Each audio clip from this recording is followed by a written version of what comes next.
Hey everybody, welcome to the Morning Devo with Beau. Hope you guys are doing good. It is August 13th, 2025. We're going to be in the book of Acts 22 today. As you guys know, on these Devos, I love just to go through the Bible. I know, just simple, right? Just going through the Bible, verse by verse, chapter by chapter, reading over it, helping people just get familiar with it. Why? Because growing up secular, progressive, atheist, SoCal boy, I didn't know the Bible at all. And I had a lot of presuppositions on what was in the Bible, what the Bible was about, what church people were about, all that. I had a lot of my own biases for sure. And instead of just reading the source, instead of just picking up the Bible and reading over it, I used to critique it a lot. And so, just say bad things. That's what I mean. It wasn't like a intellectual critiquing. It was just saying bad things about it because I never knew it. And by the way, I'm actually going through a reading of the Quran. If you've never read the Quran before, I am in Surah 4, and that is called Women. And hey, women, you should really want to know what's in Surah 4 because it's for you. And boy, my first reading was mind-blowing. I mean, it was like you read it and you go, oh, I could see why the world is the way it is in Islamic neighborhoods or Islamic countries or that kind of thing. It's all right there in the source material. So sometimes if you don't understand a culture and why they do what they do, and in particular, whether it comes to war, violence, or behavior, sometimes all you have to do is go to the source material and you'll kind of check it out. Now, one of these days, I'm going to go through also the Book of Mormon, I think, on a live stream. Because if you've never read the Book of Mormon, especially another companion of the Book of Mormon called Doctrines and Covenants, man, it will be a mind blower as well. It'll just, you'll just go, whoa, I didn't know that was in there kind of thing. And, oh, that makes sense of why this is this way. So sometimes when you just read the source material of a group, and it can be a religious group, it can be a secular progressive group. Like for us growing up atheistic and secular, you might want to read, Noam Chomsky. You might want to read people, maybe more Marxist material. You might want to read philosophers or things like that maybe they're taking their source from, what they're thinking from. And, that's always the best way to go about it. Anyway, I found the Quran to be just wow. There's a lot to say about it, but I've been taking notes on my Quran reading on YouTube, and that's just my YouTube channel. You just go to YouTube, type in the search bar Beau Ouellette right there. It's right there, that French-Canadian name, and type that in the search bar. You'll get to it, and you'll see it. There I have it in parts. So Surah 1, 2, I think are together. I grouped those together, and then 3, and then Surah 4. And so we might use chapter, they use Surah. So that's the deal. So today's chapter 22 of the Bible. Man, the Bible, the more you read other source material, you go back to the Bible and you go, wow, what a unique collection of books with an amazing theme in it. And that is the Messiah, this person, this thread of redemption. Mankind is sick. It needs a healing. And it is all books are pointing us to this Messiah. Well, we're in chapter 22, a very important chapter. If you haven't gone through 21, you're not going to understand 22 too well. So it says, brothers and esteemed fathers, Paul said, listen to me as I offer my defense. When they heard him speaking in their own language, the silence was even greater. So Paul is addressing the crowd in Jerusalem in their language, in Aramaic.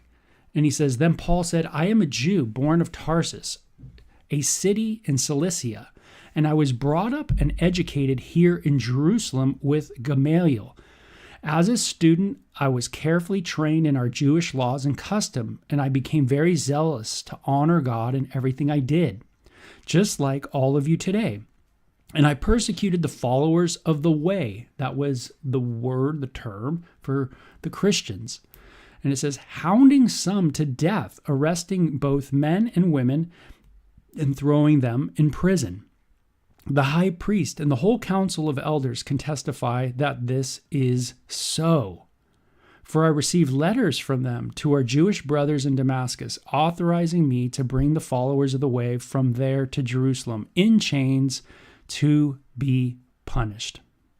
And on the road approaching Damascus about noon, a very bright light from heaven suddenly shone around me, and I fell to the ground and heard a voice saying to me, Saul, Saul, why are you persecuting me? Who are you, Lord? I asked. The voice replied, I am Jesus the Nazarene, the one you are prosecuting. Now, this was important, the whole idea of the Nazarene, because it says in the Bible that they all read the Old Testament, the Hebrew Bible, that the Messiah would be a Nazarene. And so this is something that when Paul says it, it's like a catch term. Like everybody goes, boom, oh, okay, I got it, Messiah. And it says, this is the one you're persecuting. And the people with me saw the light, but didn't understand the voice speaking to me. And I asked, what should I do, Lord? And the Lord said to me, get up and go into Damascus, and there you will be told everything you are to do. And I was blinded by the intense light and I had to be led by the hand to Damascus by my companions. So Paul is giving an amazing testimony of his life. And I think this is great for us today. You know, you got a testimony. I got a testimony.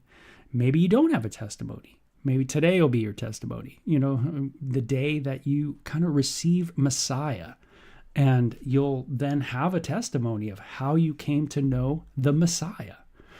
And that is what it means to be a Christian. It's to know the Messiah, not just to know him, but to know him intimately, to believe, to rest on him, to trust in him, to lean on him for everything, for your education, if you will, on this life and the life hereafter, you know.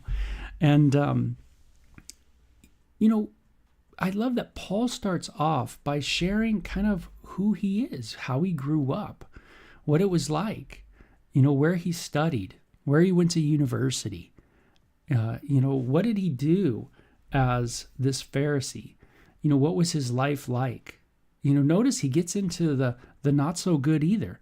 You know, I arrested people, had him sentenced to death, you know, put him on trial. I mean, he really lays out his garbage as well.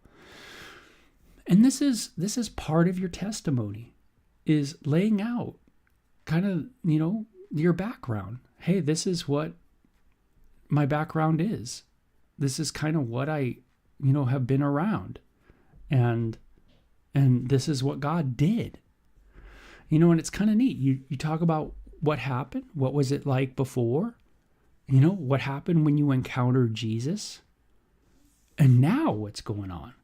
You know, those kind of things. That's what you touch on in people's life. So people were hearing Paul share this. And hopefully today, maybe you get a chance to share a little bit of your testimony too. It says, a man named Ananias lived there, and he was a godly man, deeply devoted to the law and well regarded by the law by all the Jews of Damascus.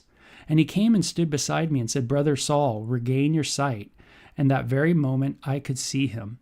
So Ananias was a man who was very much into the Torah, but also God was using this encounter with this Paul guy, you know, to also bring Ananias to a place of understanding Messiah as well. And so God is always working in people, all kinds of people at all different times. I love that. And so he told me, the God of our ancestors has chosen you to know his will and to see the righteous one and hear him speak. He is called the righteous one. This is what the Messiah is called, the righteous one, the right one, the one who does the right, you know, the good, the person who's good. And if he's the righteous one, it must mean that we're not the what? The unrighteous ones. You know, he's the righteous guy and we're the unrighteous ones. Now, when we come to Jesus, we've been clothed in righteousness, meaning we're clothed with Jesus. You know, we have this identity with Jesus now, and he has given us his righteousness, his righteous position with the Father. That's the idea. He is the righteous one. And it says, and hear him speak. For you are to be his witness, telling everyone what you have seen and heard. What are you waiting for? Get up and be baptized. Have your sins washed away and calling on the name of the Lord. I love this. When they looked at water baptism, they looked at it as a symbol of washing away. And I think that's really cool. The idea of mikvah in the Jewish world, it meant a reservoir of hope. The idea of going into the pool of hope to have what washed away? Our sins washed away, And of course, this was a symbol. It was a ceremony that Jewish people did all the time. Not just to show a washing away of sins, but to show a change of status, to show that I'm going from one thing, a single person, to married. So I go through mikvah. It is the point of change, And for those that are in Messiah, because Messiah washes away sin, man, the reservoir of hope meant wash away those sins. It was a point of change. That was this idea in the Jewish mind. A very Old Testament thing. Read the Torah, right? Read the book of Leviticus.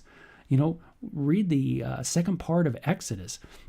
Washing, constant, put the clothes in the water, put the utensils in the water. Everything goes into the mikvah, reservoir of hope. Why? Because when it comes out clean, right? It comes out, it goes through transition. Now, it goes through a useful transition, meaning we come out ready, useful, in a sense, for the righteous one. Man, it's really a cool picture, to be transitioned to something useful. Many people don't know what their purpose is. They feel not used at all. They don't feel like they can be useful to the master, to God. And that's the beauty of Christianity is you are not just useful, you are beloved. You are loved, and you are a friend of God. You have access before the throne. I mean, it's unbelievable, the intimacy in the Bible that God purchases for us, this closeness. And so he is the righteous one. It says, for you are to be his witnesses, telling everyone what you have seen and heard. What are you waiting for? Get up and be baptized. And then he says, after I returned to Jerusalem, I was praying in the temple and fell into a trance. I saw a vision of Jesus saying, hurry, leave Jerusalem, for the people here won't accept your testimony about me. But Lord, I argued, they certainly know that in every synagogue I imprisoned and beat those who believed in you. And I was in complete agreement when your witness Stephen was killed. I stood by and kept the coats they took off when they stoned him. And so Paul shares even the killing of Stephen. He shares his role in that. And that when he went into this trance, he was in Jerusalem. He returned to Jerusalem, and he got word that people were going to come against him. He was going to be persecuted. And so, wow, he really is going into some cool detail. And he says, but the Lord said to me, go, for I will send you far away into the Gentiles, or to the Gentiles. So Paul knew his background. He knew the ugly parts of it. He shares the ugly parts of it. He talks about him being one who beat those. He imprisoned and beat those who believed in Jesus. He was an insolent man. It says in another passage, if I remember in the book of Timothy, it says that he was an insolent man. And that means violent man. Oh, intense. There's some religions that when you read their source material, you can see why they're violent. Because violence against unbelievers is seen as a way of purity, as a way of purification, as a way to really get into heaven. And so to be violent against unbelievers isn't a bad thing. It's a good thing. That's how some source material reads. And if you take that, you go, man, yeah. And Paul took certain parts of his Jewish writings, the Hebrew Bible, And he interpreted that to being, I need to be violent towards unbelievers. And if I'm violent towards unbelievers, then I will be holy. I will be right. I will go to heaven. This kind of idea. And of course, he had it wrong. And it blew his brain that he had it wrong. He thought for sure that he had it right. And it produced in him a self-righteousness. Do you think you got it all right? And do I think I got it all right? To where it really produces in us not the fruit of righteousness or the righteous one. It doesn't produce the fruit of Jesus, but it produces self-righteousness, a pride.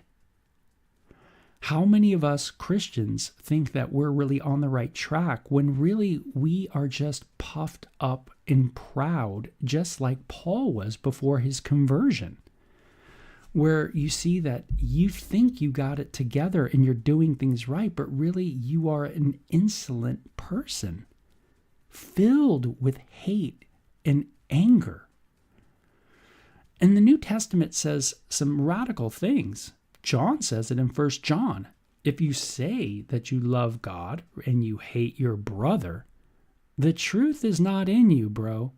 That's what it says. Meaning you're not walking in truth. You're walking in something else, but it ain't in Yeshua, Messiah.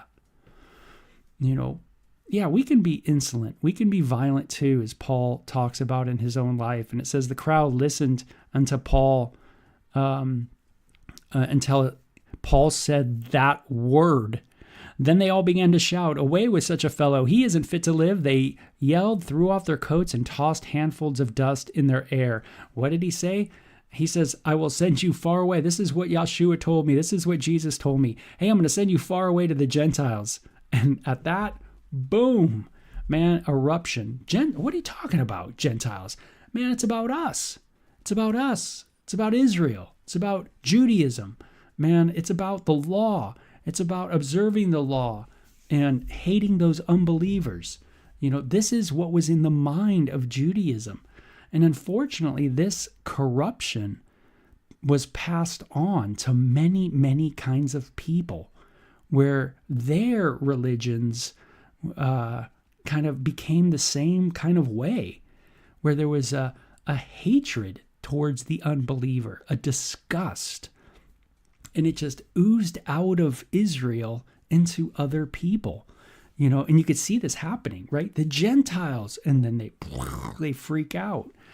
Isn't that weird that you see that, man, this kind of hatred towards the non-believer, towards the Gentile world, is something that is unfortunately so much a part of us, not just in other religions that have that same kind of hatred towards unbelievers, but even in secular progressive Beau growing up, we had a hatred of what? Unbelievers. Isn't that weird? Even we had people that, hey, you're part, you listen to progressive podcast and they just go off on Donald Trump, man. They just hate that dude. They hate Donald Trump to the core. They hate everybody who's into Donald Trump. It's amazing. It oozes this same religious, zealous hatred. It just permeates through everybody. It doesn't matter, what you're saying you believe or don't believe. It is in you. And this is why Jesus said, man, you have a problem. It is in you. When you say bad words about someone, it is you are in danger of the judgment of going to hell. That is what's in you, Jesus tried to help people understand. It's like you have the same vile insolence. Woo, man. Paul's testimony in this story really brings to light, God, a lot of our issues in our world And we see the same similar type of behavior in religions today that carry so much hate, and also in us, in secular people. I mean, just United States, kind of the secular United States, right? The progressive United States, even in us, it carries that kind of idea. Can I really love my enemy? Can I love my neighbor? This is what Yeshua, the Messiah, taught. So it says, the commander brought Paul inside and ordered him lashed and with whips to make him confess his crime. Now, Paul's already been beaten massively. And so now he gets lashed with whips to make him confess his crime. He wanted to find out why the crowd had become so furious. And when they tied Paul down to lash him, Paul said to the officers standing there, "Is it legal for you to whip a Roman citizen who hasn't been tried?" Dude, I got to be tried in a court before you guys do this. And when the officer heard this, he went to the commander and asked, "What are you doing? This man is a Roman citizen." Uh-oh. And it says, so the commander went over to ask Paul, "Tell me, are you a Roman citizen?" "Yes, I certainly am," Paul replied. "I am too," the commander muttered, "and it cost me plenty." So there was ways to attain Roman citizenship. And one was, of course, by birth. One was by purchase, by good deeds, falling in the right track, so to speak, with the right people. Paul seemed to be one by birth, And because Paul answered, "But I am a citizen by birth." So Paul was by birth a Roman citizen. He was very much a part of Rome. His family, somehow his family somehow these Jewish people became Roman citizens. And so by the time Paul came along, mom and dad were part of the Roman Empire. And so Paul was one by birth. I mean, he was born here. He's a citizen. People born here, are they a citizen? It's a big question today, even in our country. Something to think about, right? The soldiers who were about to interrogate Paul quickly withdrew when they heard he was a Roman citizen, and the commander was frightened because he had ordered him bound and whipped. Uh-oh. And the next day, the commander ordered the leading priest into session with the Jewish High Council. He wanted to find out what the trouble was all about, so he released Paul to have him stand before them. Thank God it takes, this idea of a Roman citizen to be able to restrain people of power.